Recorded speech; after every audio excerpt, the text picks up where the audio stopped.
Hi, everybody. So today we are going to be finishing off the rest of the note packet. So you are going to want to have your reference tables reasonably handy. And in your note packet, we are going to be on whatever page this is, page 6, where it says net ionic equations. Okay. All right. So net ionic equations. We're going to start by taking a look at this reaction right here, which is a double replacement reaction, two compounds becoming two other compounds. And what you can see happened is that the silver and the sodium traded places. So we had starting silver nitrate, which was aqueous, and sodium chloride, which was also aqueous. Silver and sodium traded places, and we made silver chloride, which is a solid, it's a precipitate, and sodium nitrate, which is aqueous. So this is a double replacement reaction. What we can do, though, is anything in this reaction that is marked as aqueous. Remember, aqueous means dissolved in water. And when you dissolve an ionic compound in water, the ions separate. So when I take AgNO3 and I dissolve it in water, it breaks apart into Ag plus AQ and NO3 minus AQ. Same thing's going to happen with the NaCl. It breaks apart into Na plus and Cl minus. Now, the AgCl solid, the silver chloride solid, does not break apart because it's a solid. It's a thing now. So it stays as AgCl solid. The other product, however, the NaNO3, aqueous, breaks apart into Na plus and NO3 minus. This thing right here, where we take anything that's aqueous and we separate it, is known as the complete ionic equation. Okay, so it shows you all the different ions that are going to be in this reaction. Anything that is aqueous and only aqueous, you separate. Next, what we can do is we can simplify. Any ion that appears on both sides of the arrow, we can cross out. So now we're down here. We have the NO3 minus shows up on each side of the equation, so we cancel it. The Na plus shows up on both sides of the equation, so we cancel it. These ions are not directly involved in the actual reaction. They show up exactly the same on both sides of the arrow. So these are referred to as spectator ions. If you think about what it means to be a spectator at a sporting event, it means you're watching the action. You're there, but you're not intrinsically involved in the actual game. You know, conversations of the importance of the 12th man aside here, you're a spectator, you're just watching. They appear on both sides of the equation. The equation that indicates only the particles that actually take place in the reaction is known as the net ionic equation. Can't spell today. There we go, equation. So what's left over that I did not cross out, Ag plus aqueous plus Cl minus aqueous yields AgCl solid. It says make sure that you also balance the ionic charge. So you want to make sure however many electrons that were lost by the positive ion equals the number of electrons gained by the negative ion, all that kind of good stuff. Make sure that the overall equation is balanced, okay? So it says for these practice problems, identify the spectator ions and write balanced net ionic equations for each of these reactions. So here's the first thing that I do. Anything that is marked as aqueous, I am going to separate out into its ions. So we start with HCl aqueous. There's a double parenthesis here. That doesn't mean anything. It was a typo. My bad. So HCl aqueous is going to separate and become H plus AQ and Cl minus AQ. Now you could put H plus 1, Cl minus 1, whatever, it's fine. But I had to look up the charges. So I went to my periodic table, I looked at hydrogen, I looked in the upper right-hand corner, and I saw a +1. I looked at chlorine in the upper right-hand corner of its element square on the periodic table and said -1. Now we're going to do the same thing. So ZnS aqueous will separate into Zn, and zinc is a +2 charge, AQ. And then sulfide, sulfur, is S -2. AQ. And yes, you do need to keep the AQ on all these ions. I know it's kind of annoying, but here we are. So then what does that form? We form H2 S, which they say is a gas, so I keep that as one thing. You only break up stuff that's aqueous. And I have Zn with a +2 charge, aqueous, plus, now here's the thing with this, so the compound itself is ZnCl2, right?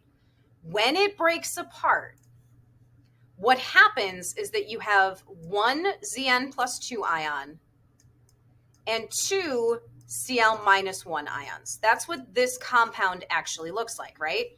So with regard to how I break it apart in the actual formula, I would write this as 2 Cl minus AQ. So I don't leave this thing as Cl2. Okay, I don't do that. The reason that I'm not writing it that way is because this implies that you have diatomic chlorine gas, which is not what I'm trying to say. What I'm trying to say is that I have two chloride ions, which is why I wrote it as 2 Cl minus.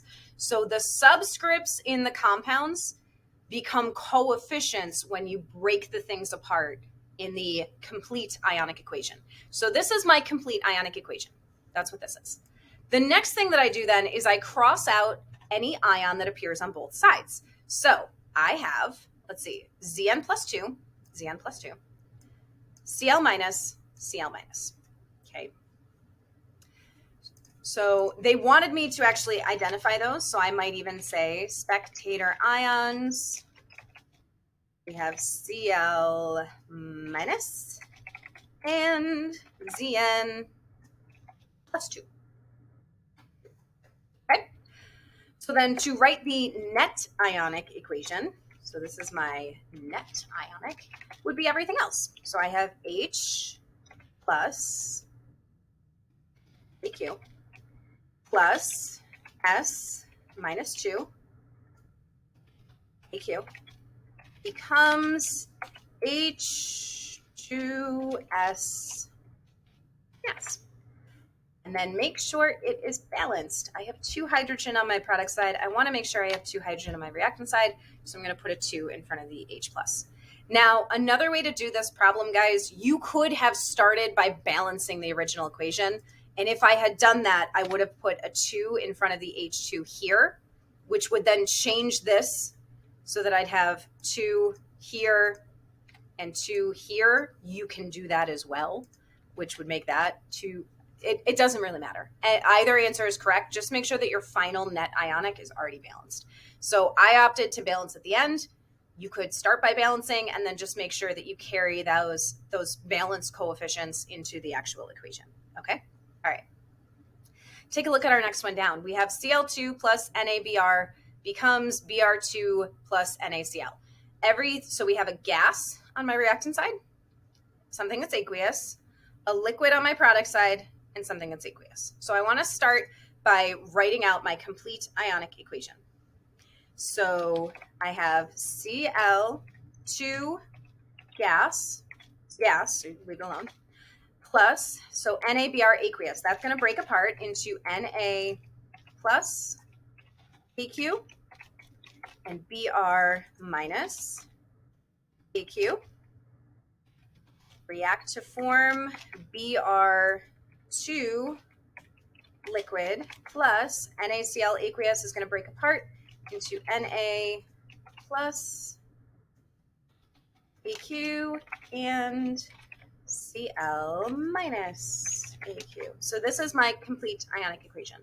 My next step is I cross out anything that appears on both sides, which in this case is only the Na plus.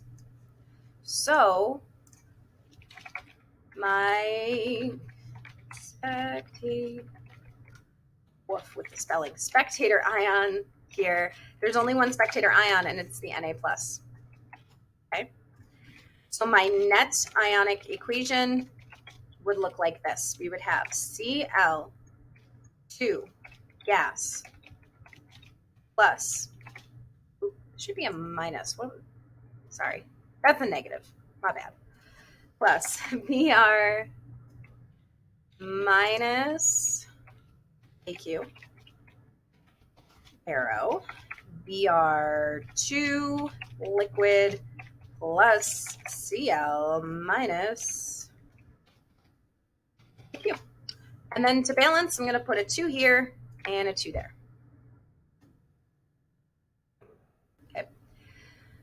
Alrighty, so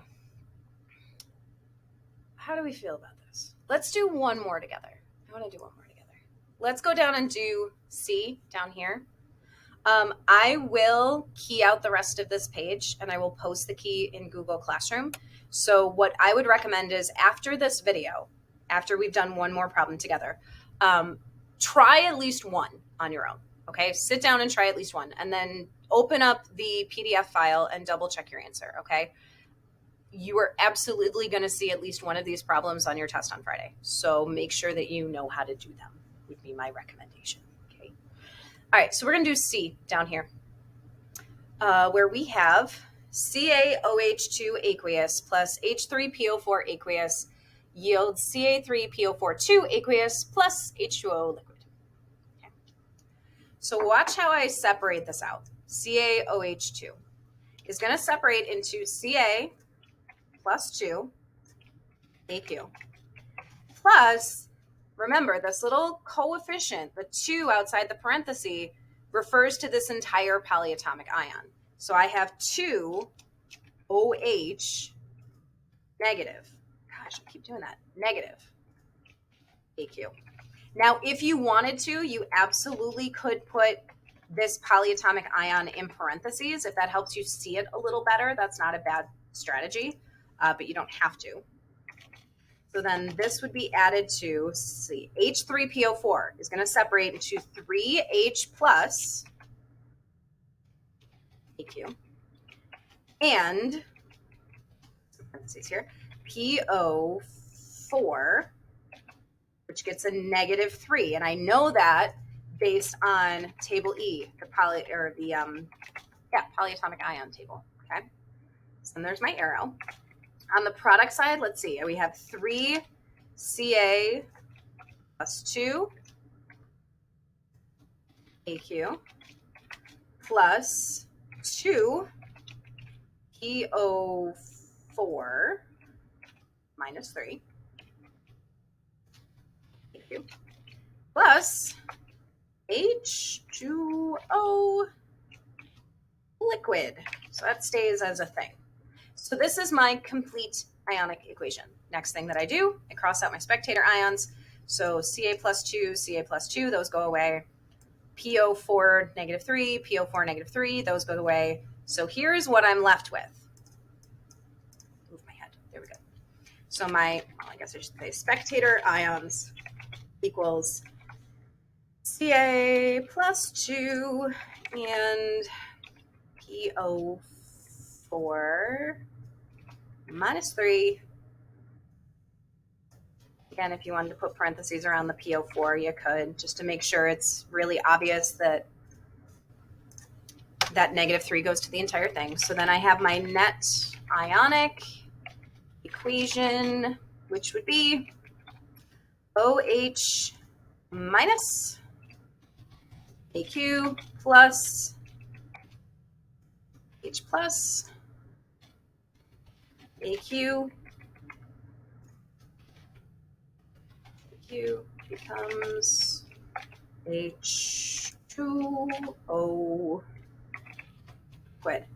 Now you'll notice what I did here is it's already balanced. So I got rid of these little coefficients because if I had moved these down, then, you know, you end up getting rid of them anyway to balance it. So I think it's okay to just leave it as H2, or excuse me, OH minus plus H plus yields H2O. Now, if you had balanced this thing ahead of time, so if I had put a 3 here, let's see, there'd be a 2 here, there'd be, nope, that's good, and then a 6 here, that's balanced. So that would make this a 3, this a 6, this a 6, this a 2, that's a 3, that's a 2, this is a 6. So you wind up with, when you carry everything down, you'd have 6 here, 6 here, 6 here, which you can then reduce to what we originally had. So however you do it, you're going to wind up with the same answer. So you do you. Yeah. So I'm going to stop the video here, guys. Again, I strongly, strongly recommend pick one of the other problems, give it a try, and then look at the PDF to make sure that you know what's going on with these. And if you have questions, we can talk about it in class tomorrow. Okay. We will be doing some additional practice in class tomorrow. And then we are done with this unit. So then we're going to be spending a day doing review and then testing. Sound good? Okay. Bye. Let me know if you have any questions.